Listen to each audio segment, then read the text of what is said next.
You're looking at a microchipped bee. The CSIRO is using them to track the insect's movements. The devices are tiny and they are all around you in their billions.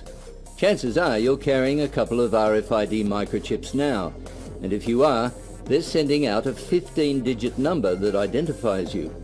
That number can be picked up by what's called an ISO compliant scanner, and they're everywhere too. The chips are embedded in credit cards, Mikey cards, and the swipe cards that let people into their office buildings.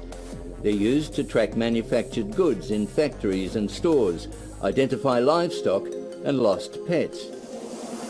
And now RFID microchips like this are being injected into humans. Dr. Mark Gasson of the University of Reading in England was injected with one in 2009 to control electronic devices in his office. He later became the first human in history to be infected with a computer virus. When the systems read my tags, the computer virus has actually appeared throughout the whole database. So it's actually replicated itself and copied it throughout the database. The microchip implants are coated with a biocompatible material that enables them to bond with the surrounding flesh and sinew. That keeps them in place, but makes their surgical removal difficult and painful.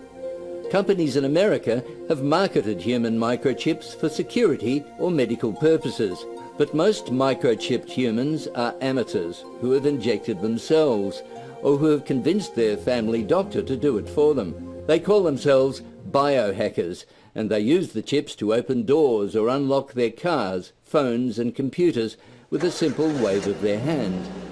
Some biohackers go even further by also injecting themselves with self-made devices that enable them to pick up electromagnetic waves. I want to see if I can't make the human evolve faster than what nature has allowed it to be. Science is now challenging the very idea of what it means to be human. British cybernetics professor Kevin Warwick has an electronic device in his body that interfaces with his nervous system and is now working on implants that will enable humans to communicate just by thinking.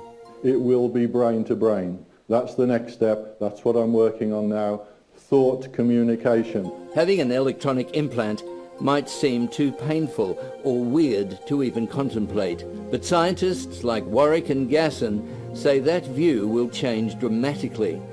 Forget mobile phones, your children and grandchildren may well want an implant instead.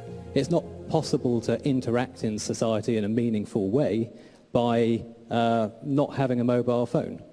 I think human implants are likely to go along a very similar route.